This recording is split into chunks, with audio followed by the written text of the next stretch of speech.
everybody. It's the Actor's favorite part. It's the Q&A portion. So if you were in the first segment, you want to come up and take a seat. We're going to go around and make sure all the mics are working. And then we'll run some questions out to the crowd, if the crowd has them.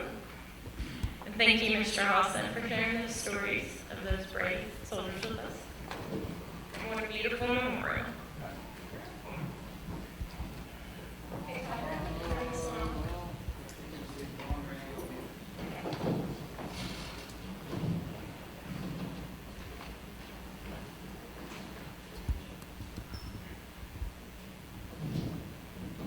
Okay, so because I have the mic, I'm going to go first.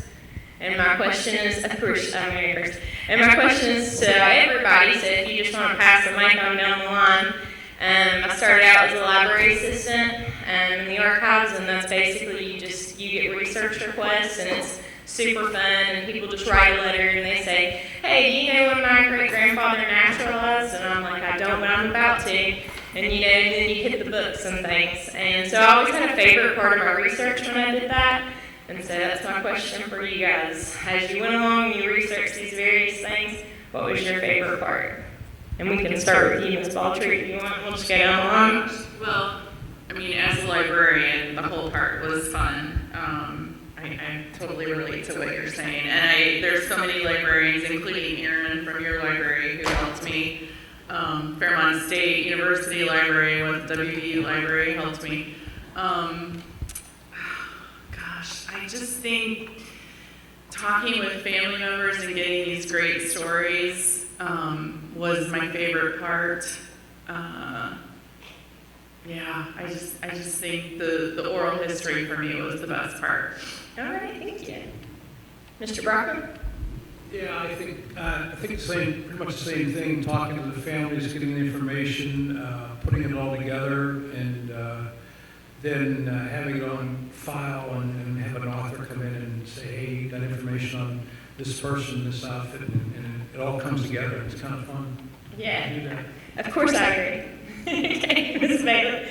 I have to say, because we really want so much for underrepresented stories to get out there, that when the librarian at Special Collections at Gettysburg said, we had no idea we had this.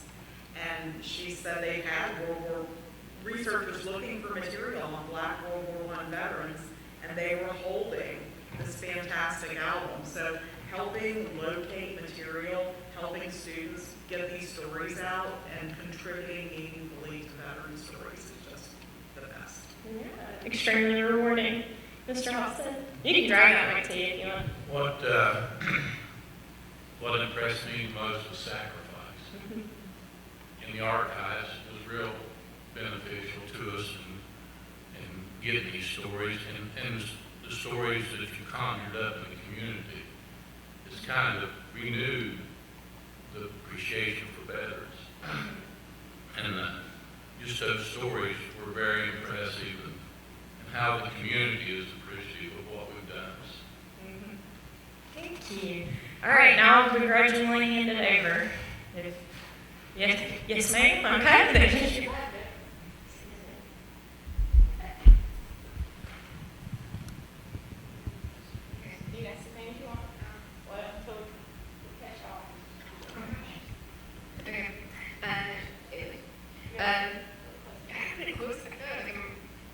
I'm already talking for you.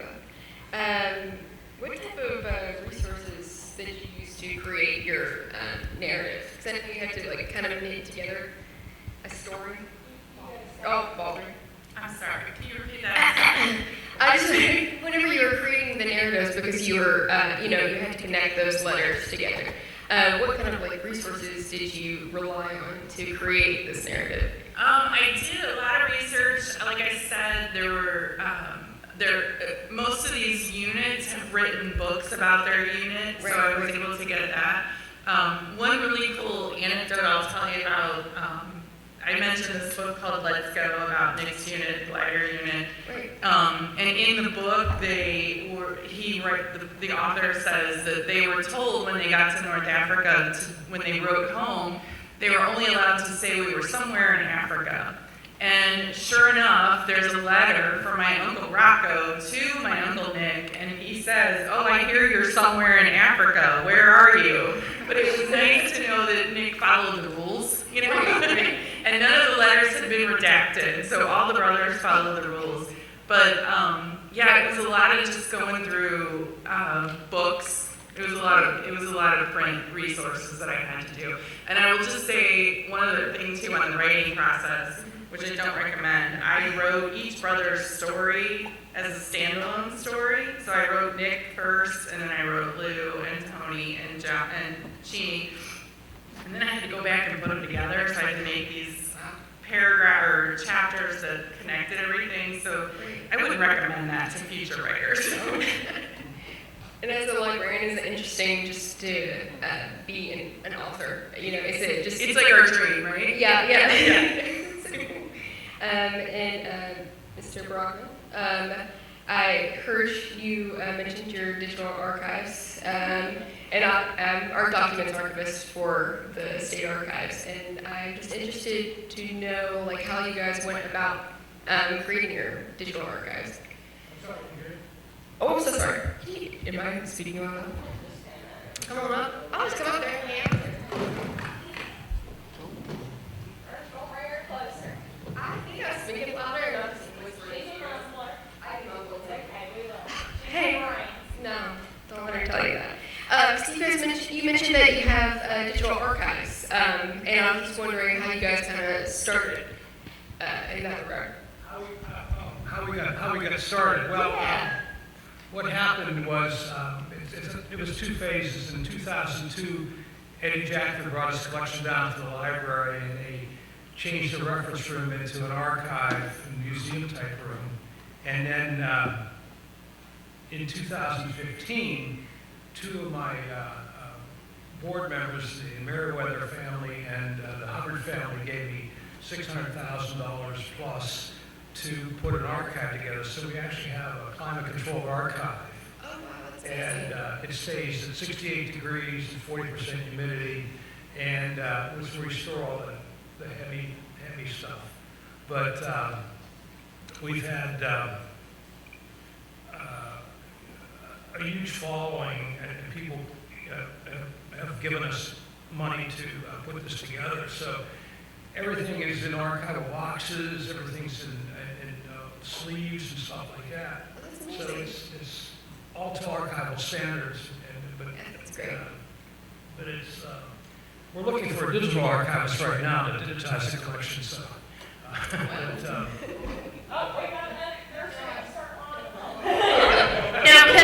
Now, she had asked about how your digital archives has come together. You mentioned that you have one. right. Yeah. So how is it set up right now? It's set up with Past Perfect software, Nice. and so you can go online and look up stuff. And so we got about 1% of the collection online right now. That's great. But yeah, we use Past Perfect. That seems to work out for us. And I train students from Kent State, Bethany, WLU, Franciscan University, Duquesne University, and archival procedures and digital archiving. Wow, that's really cool. So yeah, we got a grant from the Lisi Foundation. We put a digital archive. We have flatbed scanners, we have book scanners, and on a ton of computers. We have everything on it. So it's worked out pretty good. Yeah, it's amazing. Yeah, it's really great. I know you also mentioned that you guys found the flag like in a Florida flea market, right? Yeah, we found flea market. Yeah. And what is like one of the more interesting ways that you guys received like a historical item besides the Florida flea market? Because I thought that was really interesting. Well, in that particular case, that was the High Commissioner's flag, Francis P. Sauer's High Commissioner flag. And a guy called me and he said, "I think I found the regimental flag for the Philippine Scouts. Do you want it?" And I said, "No." "Yeah, of course I want it." And he said, "Well, this guy had it in his house." And so I said, "You know what happened to the guy?" He says, "We passed away, and they were selling it at the flea market." And he says, "All I want is the money I got from the flea market." So I called a donor friend of mine, and he says, okay, I'll send a check down to him and get the flag, you know. And that was like a week before we opened up the Botanic Regular Room. Most of the stuff we get is donated, and sometimes people will come with huge crates in the back of a truck or something like that, and you don't know they show up until they show up. Oh, yeah. And so we have to unload big wooden crates. We have several right now. We just got in from Richmond, Virginia. They were full of guns. And some of the guns were never fired, and they're in perfect condition. But you know, it's kind of interesting how people will call you and say, "I have this and that. Do you want it?" But so we said, "Yeah, we'll take it." You know, we got Hitler silverware from his house in Munich with his napkins and his armbands and daggers from the guy that lived next door. And his son came over and said, "My dad died," and he said, "Would you like to have this?" I said, "Sure." So we did. Yeah.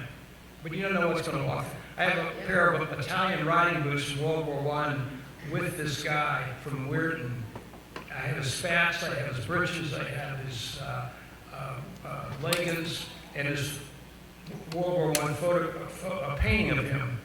And they're in perfect condition. And with his discharge papers from the Italian Army. And they just showed up one day. So you never know what's going to happen. It's like a big puzzle.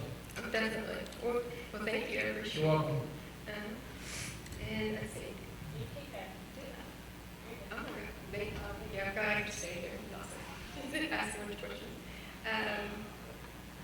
When it comes to the National Cemetery, and I know you guys have been working with high school students, right? Yes.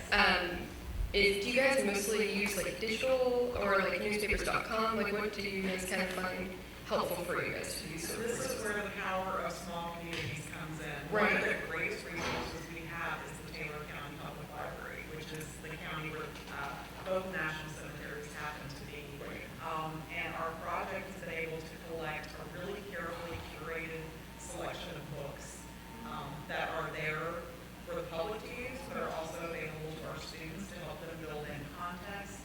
They also offer all of the students free access to newspaper archives, and local newspapers are incredibly important for telling stories of underrepresented veterans that are in non-combat roles that don't get featured in high-profile units, right? So looking through, having access to newspapers is incredibly important for our students. And high schools generally are making available for these students access to Ancestry.com.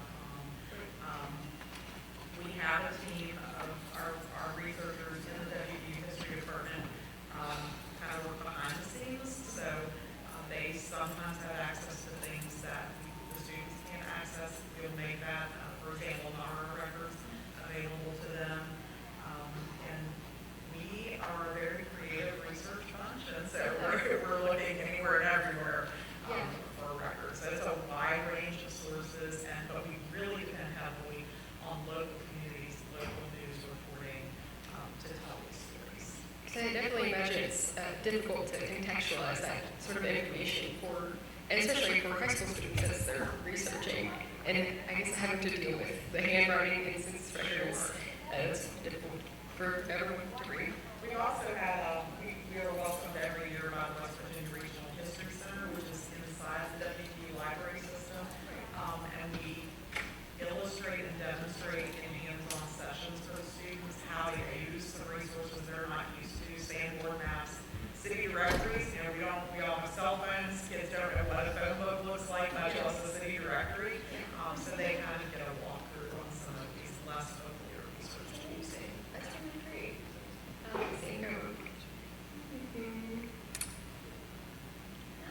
You answered all my questions really well. Thank you so much. And Mr. Halstead, what has inspired your community to want to do such a wonderful memorial? Well, a friend of mine kept saying, "Steve, this by the bridge would be a perfect location for a veterans memorial." Right. And every time I went by there, I kind of felt guilty because I knew I could make something happen. I have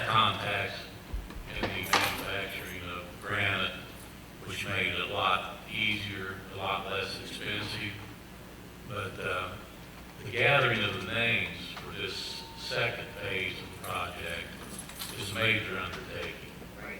I've been checking obituaries and checking the names that we have, and they're not on there. So the Mason County Clerk's Office has been beneficial going through their records, and they supplied us over 6,000 names. So we're thinking we're between 6,000 and 7,000 names.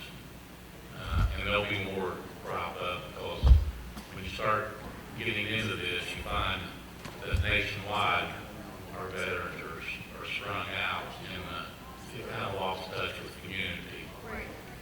One thing I'm doing, thanks to Mrs. McClure in the archives here, George Washington, ROTC, Junior ROTC, did all of our Vietnam veterans bios. Right. And in the past few weeks, I've been going on to the faces of the Vietnam Wall and putting those links of those bios in. So if you go to a veteran from Mason County, just like for Danny Dodd, his picture's on there, a little bit of a bio of him. But they can click on the link now, it'll take them to his whole bio thanks to the archives. That's amazing.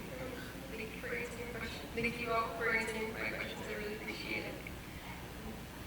I'm sorry. It's okay. Thank you. Is there anybody else out in the crowd that would like to ask a question? Oh, Go ahead. ladies first, however you like it. I put you on the spot there. I'm sorry. You want to hold it or? I can ask. I think you don't have to hear me. I got a big mouth. I know, Ms. Baldree, you talked about how you came to work on the book, but I'm kind of curious about the other three of you. How did you get involved in these specific projects?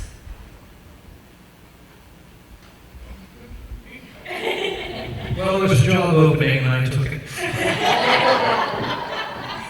Yeah, seriously, they were just starting out and they put an ad in the paper and I got laid off from the university, so I applied for the job. And it was kind of funny, one of the POWs was Eddie Jacker, was on the board. He said, "You're not in this for the money, are you?" I said, "No." He said, "Okay," because we don't have any money. Oh, great. But, and George, it was kind of funny too, in that same interview, George Wallace said to me, he says, "We know where Craigor is?" I said, "George, I was stationed in Craigor, so I know exactly where it is, the soothing thing."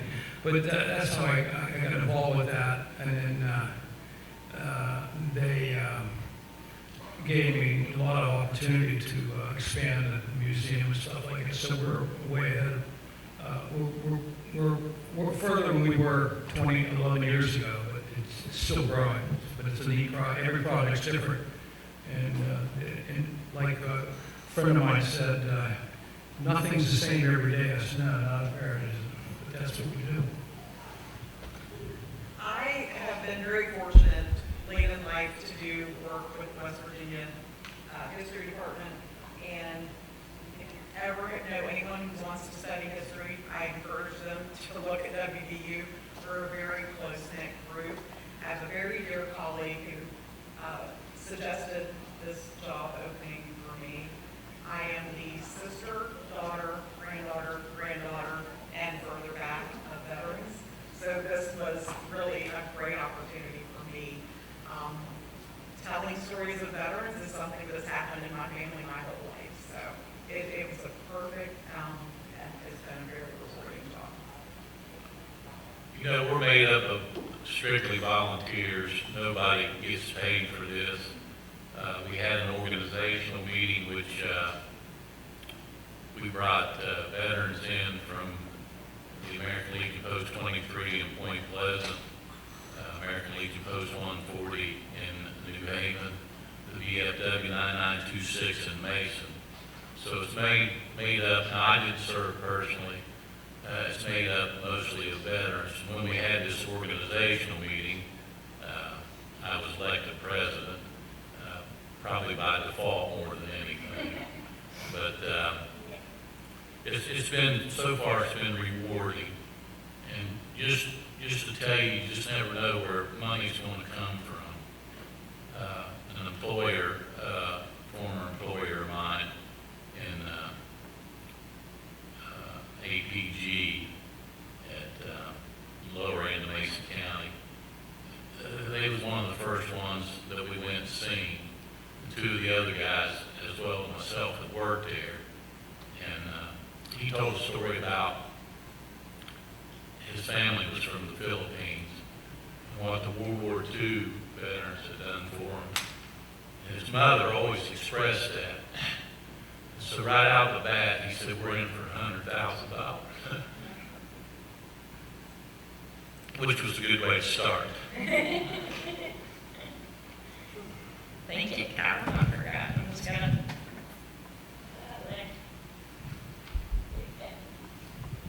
Thank you. This question is for Mr. Halstead.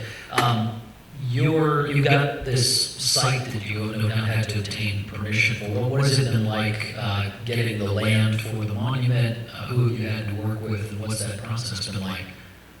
Well, Mayor Mason, when we reached out to him about obtaining the property, that's actually owned by the Department of Highways. And we've got a year-to-year lease, one of those deals, $1 a year. That's actually where the old bridge sat, where you entered to cross over into Ohio.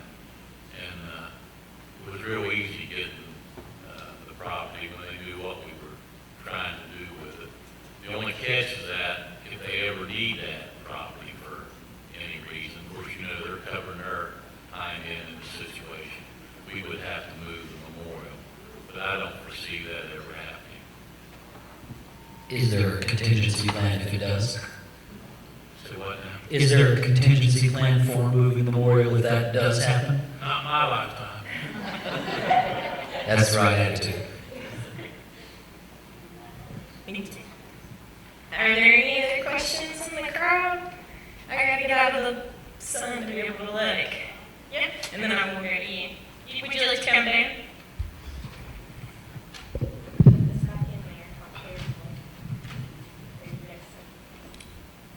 Hello, yes, this question is for Mrs. Bailey. You mentioned that through this wonderful presentation about the men of World War I, and a group of them all died from respiratory inflammation. Has there been any ongoing research in that condition to where modern day people are being able to be helped?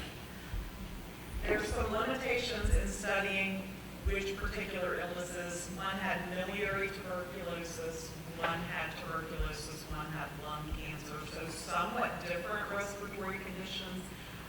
And of course, it's problematic that there were not a lot of medical studies folding in a wide demographic of American veterans during this time, right? So a lot of the research that's happening is woefully inadequate. So that's a difficult story, which we did discuss with students, right?